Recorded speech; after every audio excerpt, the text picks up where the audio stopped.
அனைவருக்கும் வணக்கம். Pandian store serial இன்றைக்கி என்ன ப்ரோமோ நினச்சின்னு சொல்லி பார்க்கலாம். மயில் அவங்க அம்மா அப்பாவை மொட்டை மாடியில் கூட்டிகிட்டு வச்சு அவங்க வச்சு பேசிகிட்டு இருக்காங்க. ஏம்மா நீ மனசில் என்னம்மா நினச்சிக்கிட்டு இருக்க, என்ன பிளானில் தான் இருக்க, நீயாட்டி என் நகையை தூக்கி ராஜிக்கு போட்டு விடுங்கன்னு சொல்லி கொடுக்குற, அந்த நகையில் முக்கால்வாசி கவரிங்கிறது உனக்கு யாவும் இருக்கா இல்லையா, ராஜி அதில் நகை ஃபுல்லாமே கவரிங்கிறத கண்டுபிடிச்சிட்டானா என்னம்மா செய்கிறது அப்படின்னு சொல்லி பேசிகிட்டு இருக்காங்க. அவங்க பேசிகிட்டு இருக்கும்போதே அதே மொட்டை மாடியில் ராஜி மீனா 2 பேர் ஃபோட்டோ எடுக்கிறாங்க. ஸோ இவங்க பேசுகிறது எல்லாமே அவங்க 2 பேருக்கு கேட்குது. கேட்கவும் அவங்களும் வந்துடுறாங்க. என்னக்கா சொல்கிறீங்க, என்ன பேசிகிட்டு இருக்கீங்க, உங்கள் நகையில் முக்கால்வாசி கவரிங்க அப்படிங்கிறாங்க. மயில் வந்துட்டு ஆமாம் ராஜி ஆமாம் மீனான்னு சொல்லி அந்த உண்மையெல்லாம் சொல்ல ஆரம்பிக்கிறாங்க. ஆனால் மயிலோட அம்மா வந்துட்டு என்ன மயில் என்ன சொல்கிற, ஏன் உளர்ற, தேவையில்லாமல் இல்லைம்மா அவள் ஏதோ ஒரு பயத்துலையும் ஒரு குழப்பத்துலையும் இருக்கா, அதனால தான் என்னென்னமோ சொல்லிக்கிட்டு இருக்கா அப்படிங்கிறாங்க. இல்லைம்மா போதுமா, இது வரைக்கும் மறைச்ச உண்மையெல்லாம் போதுமா, இனிமேலாவது நான் எல்லாத்தையுமே சொல்கிறேன் அப்படின்னு சொல்லிட்டு எனக்கு வந்து கல்யாணத்தை வந்து 5-6 வருஷமாக மாப்பிள்ளை அலையன்ஸ் பார்த்தாங்க. ஆனால் எதுவுமே அமையலை. எனக்கும் வயசாகிக்கிட்டே இருந்துச்சு. எனக்கு அடுத்தும் ஒரு தங்கச்சி இருக்கா. ஸோ என் தங்கச்சியும் கரையேற்றணும். ஆனால் எங்கள் வீட்டில் வந்து போதுமான அளவு வசதியெல்லாம் கிடையாது. நாங்கள் வந்து அன்றாட சாப்பாட்டுக்கே வழி இல்லாமல் இருக்கிறத வச்சு சாப்பிட்ற ஆட்கள் தான். எங்கள் அப்பாவுக்கு பெரிய பெரிய பிஸ்னஸ் அப்படிலாம் கிடையாது. என்னென்ன வேலை கிடைக்குதோ அந்தந்த வேலையை அப்பப்போ செய்வார். நாங்கள் ரொம்ப பெரிய பணக்காரங்க அப்படி எதுவுமே கிடையாது. நான் வந்து 8 சவரன் மட்டும்தான் தங்க நகையில் போட்டு வந்தேன். என்கிட்ட இருக்கிற நகையில் வந்து எது தங்க நகை எது வந்து போலியானதுன்னு எனக்கே தெரியாது. ஆனால் இப்படிப்பட்ட சம்மந்தம் வந்துச்சு. அதாவது சம்மந்தமே எங்களுக்கு வந்து அமையாமல் இருக்கிற நேரத்தில் செலவும் அவங்களே செஞ்சுக்கிறோம், எல்லாமே செஞ்சுக்கிறோம். ஒரு சம்மந்தம் வரும்போது இதை விட வேண்டாம்னு சொல்லி நிறைய பொய்யை சொல்லி என்னை வந்து கல்யாணம் பண்ணி வச்சுட்டாங்க. ஒவ்வொரு நேரமும் திக்குன்னு இருக்கும். எனக்கு ஏதோ நெருப்பு மேலே நடக்கிற மாதிரி இருக்கும். இப்போ தெரிஞ்சிருமோ அப்போ தெரிஞ்சிருமோன்னு பயந்து நான் வாழ்ந்துட்டு இருந்தேன். போதும் இனிமேல் பயந்து வாழ்ந்ததெல்லாம் ஒவ்வொரு நிமிஷமும் அந்த நகையை கண்டுபிடிச்சிருவாங்களோ வீட்டில் எதுவும் பண்ணுவாங்களோ சொல்லுவாங்களோன்னு சொல்லி தான் பயந்துக்கிட்டு இருந்தேன். அதனால தான் அத்தை மாமா எல்லாம் நகையை பற்றி எதாவது பேசும்போது ஒவ்வொரு நேரத்தையும் நான் திக்குன்னு இருக்கும் எனக்கு. இனிமேல் உங்களுக்கு உண்மை எல்லாத்தையும் நான் சொல்லிட்டேன். இந்த உண்மையை உங்களுக்கு வந்து இவங்ககிட்ட போய் சொல்லாதீங்கன்னு சொல்லி நான் எதுவுமே கெஞ்ச மாட்டேன். நாங்கள் பண்ணது ரொம்ப பெரிய தப்பு. அதனால் நீங்கள் அதை போய் சொல்லுங்கள், சொல்லாமல் இருங்க, என்னன்னாலும் உங்கள் விருப்பம். ஆனால் எல்லாத்தையும் சமாளிக்க வேண்டியது என்னோட கடமை தான். நான் வந்து பெரிய தப்பு பண்ணியிருக்கேன். நீங்கள் போய் சொல்லுங்கள், இப்போயே போய் அத்தைட்டையும் மாமாட்டையும் போய் சொல்லுங்கள் அப்படின்னு சொல்லி மயில் இதெல்லாம் சொல்கிறாங்க. ராஜி மீன் இதெல்லாம் கேட்டு ரொம்ப ஷாக் ஆகுறாங்க. என்னக்கா சொல்கிறீங்க, நீங்கள் இவ்வளோ பெரிய பொய் சொல்லி கல்யாணம் பண்ணியிருக்கீங்க, அது ரொம்ப தப்பு இல்லையா அப்படின்னு மீனை கேட்குறாங்க. ஆமாம் மீனா தப்பு தான். நான் என் பக்கத்தில் இருக்கிற தப்பை வந்து நியாயப்படுத்த விரும்பலை. நான் பெரிய தப்பு தான் பண்ணியிருக்கேன். நீங்கள் இப்போயே போய் அத்தைட்ட மாமாட்ட கூட வேணா சொல்லிக்கோங்க அப்படிங்கிறாங்க. ஏன்க்கா இப்படிலாம் பேசுகிறீங்க, நீங்கள் பண்ணது ரொம்ப பெரிய தப்பு தான், கல்யாணத்துக்காக பண்ணியிருக்கீங்க, இவ்வளோ பெரிய தப்பு தான் அப்படின்னு சொல்லி மீனா சொல்கிறாங்க. அடுத்து ராஜி சொல்கிறாங்க, ஆனால் நகையை போய் இப்படிமா, நம்ம வீட்டில் வந்து நகையை அப்பெல்லாம் ஒன்றும் எதிர்பார்க்க மாட்டாங்கக்கா. நீங்கள் 8 சவரன் தான் போட முடியும்னு சொல்லி போட்டு வந்தாலுமே உங்களை வந்து சரின்னு சொல்லி ஏற்றுப்பாங்களே தவிர இப்போ வரைக்கும் நகையை பற்றி யாருமே எதுவுமே பேச மாட்டாங்க. நான்லாம் பாருங்கள் ஒரு குண்டுமணி தங்கம் கூட கொண்டு வரல. ஆனால் எல்லோரும் என்னை வீட்டில் எப்படி பார்த்துக்கிறாங்க. ஸோ நம்ம வீடை பொறுத்த வரைக்கும் நகைங்கிற ஒரு விஷயம் எப்போயுமே முக்கியமே இல்லைங்க்கா. அதை வச்சு நீங்கள் எதுவுமே யோசிக்காதீங்க அப்படிங்கிறாங்க. ஆனால் நாங்கள் போய் சொன்னது தானே என்னப்பா அப்படின்னு சொல்லி சொல்கிறாங்க. அடுத்து பக்கத்தில் அவங்க அம்மா அப்பா 2 பேரும் என் பிள்ளை வந்து ஏதோ உளறா, நீங்கள் வந்து இந்த மாதிரி வீட்டிலலாம் போய் எதுவும் சொல்லாதீங்க, அவளும் உங்களை மாதிரி இந்த வீட்டுக்கு வாழ வந்தது தானே, அவளுக்கு கொஞ்சம் உதவி பண்ணுங்க அப்படின்னு சொல்லி அவங்களும் கெஞ்சுறாங்க. அடுத்து மீனா வந்து சொல்கிறாங்க, ஐயோ இந்த விஷயத்தை போய் நாங்கள் சொன்னோம்னா பெரிய பிரச்சனையாகும், அதனால் மயிலக்கா வாழ்க்கையே போயிடும், அவங்களோட வாழ்க்கையில் நாங்கள் விளையாட மாட்டோம், அந்த அளவுக்குலாம் எங்களோட புத்தி கிடையாது, கண்டிப்பாக இது எதையுமே நான் பற்றி சொல்லவே மாட்டேன் அப்படிங்கிறாங்க. ராஜியும் நான் நினச்சதான் மீனாக்காவும் சொல்கிறாங்க, நான் எப்படி உங்களை அக்கான்னு சொல்கிறேனோ வாய் வழியாக சொல்லலை, உண்மையிலே என் மனசால் தான் உங்கள் 2 பேரையும் அக்கா தான் நினைக்கிறேன், உங்களுடைய வாழ்க்கை பாழாப்போன்னு நான் நினைப்பேன் அக்கா, நானும் கண்டிப்பாக சொல்ல மாட்டேன் அப்படின்ட்டு மீனா ராஜி 2 பேருமே இந்த விஷயத்தை வந்து மூடி மறைச்சிட்றாங்க. அதுக்கு வந்து மயிலோட அவங்க அம்மா ரொம்ப நன்றிமாங்கிறாங்க. நெக்ஸ்ட் எல்லோரும் கீழே போகிறாங்க. கீழே எல்லாம் ஃபங்க்ஷன் ரெடி பண்ணி வச்சிடுறாங்க. நிறைய ரிலேஷன் நிறைய இருக்காங்க. எல்லாருமே கூட்டிடுறாங்க. அப்போ வந்து பழனி சொல்கிறாரு, ஏப்பா மாப்பிள்ளை பொண்ணே வர சொல்லுங்கப்பா அப்படிங்கிறாங்க. என்னடா நிஜமாவே கல்யாணம் மாதிரியே நினச்சிட்டே நீ அப்படின்னு சொல்லி அந்த கடையில் வேலை பார்க்குற தாத்தா சொல்கிறாரு. பின்ன இல்லையா அப்படிங்கிறாங்க.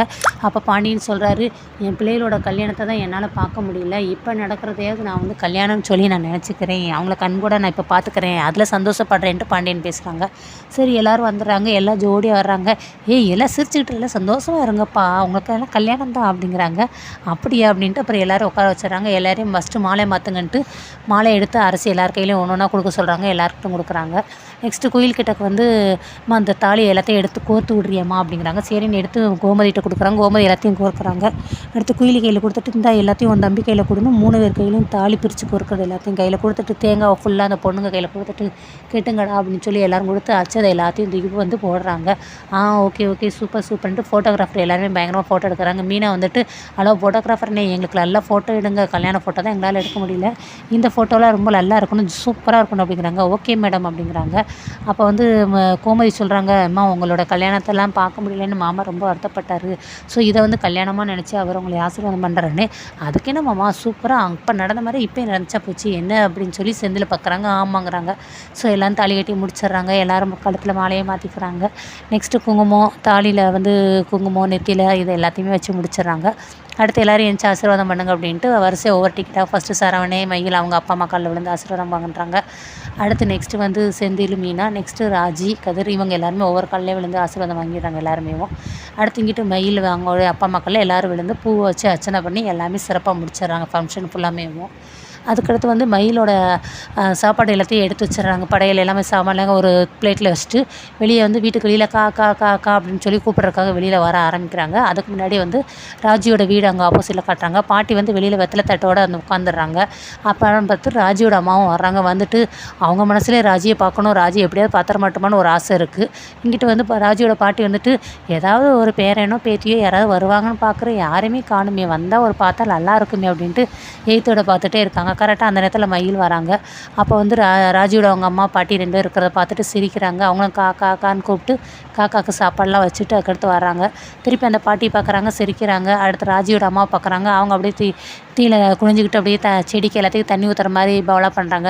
சப்போஸ் நம்ம பொண்ணை பாத்திர மாட்டோமா அப்படிங்கிற ஒரு ஏக்கத்தில் திருப்பி உள்ளே போகிறாங்க. மயில் போயிட்டு ராஜி உள்ளே வரேன் தப்பாக நினச்சிக்கிட்டாங்க அப்படின்ட்டு ராஜிக்கு அது 2 பேருமே உள்ளே ரூம்குள்ளே இருக்கும்போது போகிறாங்க.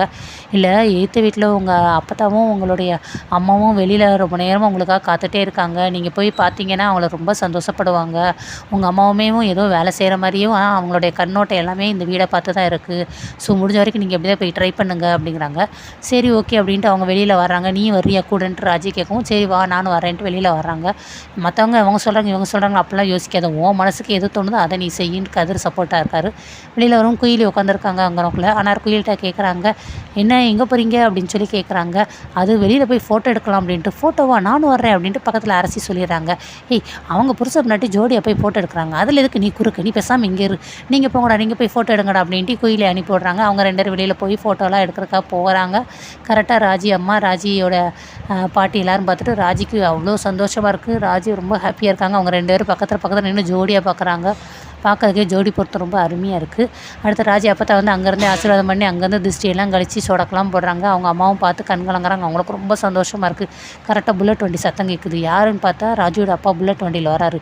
அம்மா அவன் வர்றான், நீங்கள் இருக்க வேண்டாம், நீ உள்ளே போ அப்படின்ட்டு அப்பத்தா வந்து அவங்க ராஜியோட அம்மா உள்ளே அனுப்பிடுறாங்க. அவங்க அம்மா வீட்டுக்குள்ளே வந்துடுறாங்க. கரெக்டாக வண்டியும் வந்து நிற்கிது. அவர் வண்டியை நிப்பாட்டிட்டு கண்ணாடி வெளியே பார்க்குறாரு. ராஜி வந்து கையெடுத்து கும்பிட்றாங்க. ராஜி அவங்க அப்பாவை பார்த்துட்டு அவங்க அப்பாவுக்கு அதை பார்த்து அப்படியே சென்டிமெண்ட் ஆயிடுச்சு. ஸோ அப்போத்தான் அதை பார்த்துட்றாங்க. அவர் பைக்கெலாம் நிப்பாட்டிட்டு வண்டி எடுத்துகிட்டு உள்ளே போயிடுறாரு. குயிலிக்கிட்டக்க ஃபங்க்ஷனுக்கு என்னமோ மாப்பிள்ளை இன்னும் வரவே இல்லைன்னு சொல்லி கேட்டுக்கிட்டே இருக்காங்க. இந்த வந்துடுவார் அந்த வந்துடுவான்னு சொல்லி சமாளித்து பார்க்குறாங்க. கடைசி வரவே இல்லை. ஏமா வரலை அப்படிங்கிட்டு இருக்கு. அவருக்கு எதுக்கோ முக்கியமான வேலை இருக்கான், அதனால் வர முடியலையே அவளால் அப்படின்னு. ஏமா இது முன்னக்கூடயே சொன்னால் நாங்கள் எப்படினாலும் அவரை பேசி ஈஸிங்க வர வச்சுருப்போம்ல அப்படிங்கிறாங்க. அவர் தான் முக்கியமான வேலை இருக்குது வரலங்கிறாருல, அப்புறம் என்ன போய் அந்த வேலையை போய் பார்க்கட்டுமே அப்படிங்கிறாங்க. ஆனாலும் குயிலிக்கு வந்து அப்படியே கண்ணெல்லாம் கலங்குது ஒரு மாதிரி இருக்காங்க. ஸோ இதை வந்து பாண்டியன் கவனித்து கோமதிட்டு சொல்கிறாங்க, குயிலிக்கு ஏதோ பிரச்சனை இருக்குது, அவருக்கும் மாப்பிள்ளைக்கும் ஏதோ சண்டை பொழுக்கு, அதனால தான் அவங்க யாருமே வரல, அவன் மூஞ்சை பார்த்தாலே தெரியுது பாண்டியன்னு சொல்கிறாரு. அப்போ கோமதி வந்துட்டு ஆமாம் நேற்று கூட லாக்கர்லேருந்து நகை எடுக்கும் போது அவங்க மகளுக்கும் மாமியாருக்கு ஏதோ சண்டைன்னு சொல்லி சொன்னாங்க, ஏதோ பிரச்சனை இருக்குது, அதை என்ன ஏதுன்னு சொல்லி பேசி கொஞ்சம் தீர்த்து வைப்போம் அப்படின்னு கோமதியும் சொல்கிறாங்க.